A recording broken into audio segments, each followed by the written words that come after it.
another example about partial derivatives. Oh, by the way, notation-wise, I can write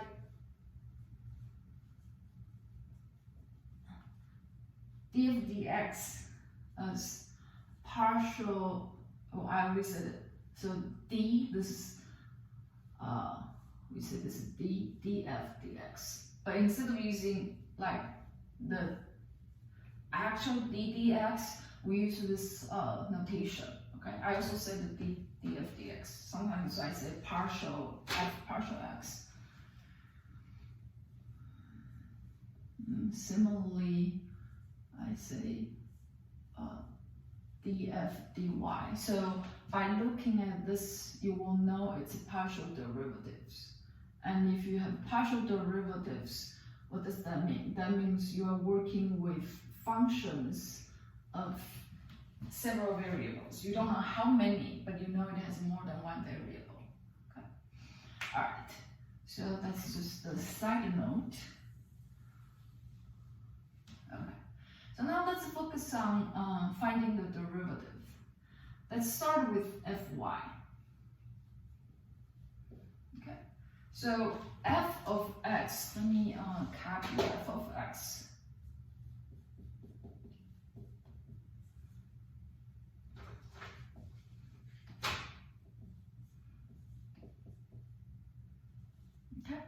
And I want to find partial derivative of f with respect to y. Okay. When I do that, I want to, let's say, treat x as a constant. So y is a variable here. All right. So this is nothing different from having 3e to the 9y. Imagine you are differentiating this function with respect to y. How would you do that? You will leave the constant out, right? And focusing on differentiating e to the 9y, right? Then here you apply the chain rule. So 3 times e to the 9y times the derivative of the inner function, like that, right? So if you use this as an example, this is like you really see a constant. But over here, we don't want to really plug any value into the x. We want to keep x as is. But in our head, we have to make sure that we are treating the x as a constant. All right? So I'm differentiating x e to the x squared y. But keep in mind, this is a constant, this is a constant. You're seeing them as a constant. So you leave out the constant, right? Now you focus on differentiating this. But again, the x squared in the eyes of y is still a constant. So this is like you have a composite function. The outer function is the exponential function. The inner function is a scalar multiple function. Scalar times the y. So what does that mean? That means you apply the chain rule. Derivative of the exponential functions is exponential function itself times the derivative of the inner function. Now with respect to y. So this is y to the power 1. Once you differentiate y to the power 1 with respect to y, it goes away, it becomes 1. So times x squared. This is the leftover. Okay?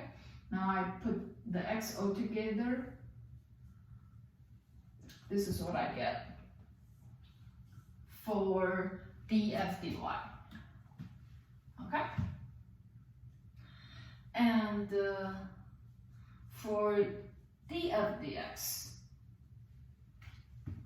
so differentiating the function with respect to x now. So I'm treating the y as a constant. So here it's like you have a power function of power 1 times a exponential function composite y times x squared. So I'm gonna apply the power rule. So, sorry, product rule.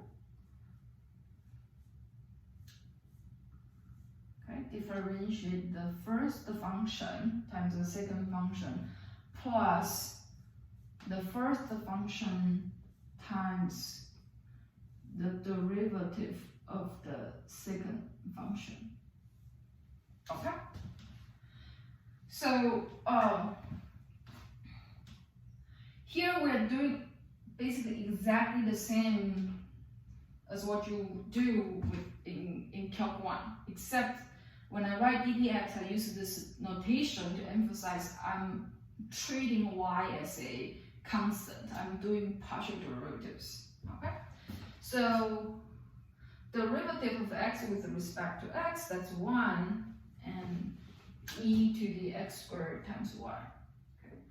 Plus x, and now what? Now I see this as a composite function. I see y as a constant, right? So when you differentiate, this x comes from this x, okay? So now I focus on the derivative of this. The derivative of the exponential function is itself. And now I differentiate x squared times a constant y with respect to x. So what do I get? X squared becomes 2x. The constant stays as constant, okay? Now, write this out. X squared y plus, I combine this, so I have x times 2x, so that's 2x squared y e to the x squared y, like that. Okay? So this is my df dx. Okay? And what do I do next? I need to evaluate the function at 1, 2, so let's just do it. Fy 1, 2, plug 1 into the x, plug 2 into the y, so that's e to the power 2, and that's it. And this one, fx 1, 2, plug y 1 into the x, 2 into the y, so I have e to the power 2 plus 2 times 1 times 2, so that's 4 e to the power 2, and altogether that's 5 e to the power 2. Okay? So the key here when we're doing partial derivatives is you have to be very clear you are differentiating with respect to which variable. And once you know that, you're going to have to treat the other variable or the other variables as constant. Okay?